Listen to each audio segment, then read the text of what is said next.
In this video I'm going to show you how to cancel your bid on eBay. I personally rather use Amazon, so I'll leave a link below where you can get 1 month of Amazon Prime for free. So the first thing you want to do is go to the eBay homepage, and then you want to go ahead and click on Help and Contact at the top. Once we are on the customer service page, you want to go ahead and click on the search box and you want to type in retract.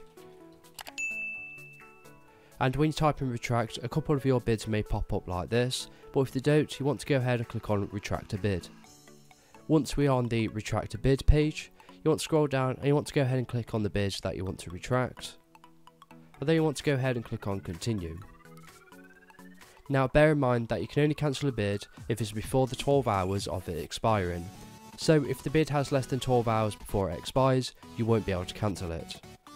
So what you want to do now is go ahead and click on I want to cancel my bid. And then you want to go click on continue.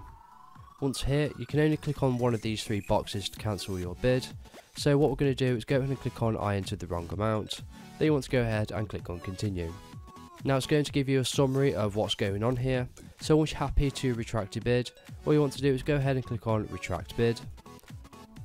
I'm just going to go ahead and open up a new tab where it's telling you that the bid has successfully been retracted. And that is all you need to do to cancel a bid on eBay. So if this video is helpful, please leave a like and pass on to someone who may find it helpful as well. Thank you for watching and have a good day.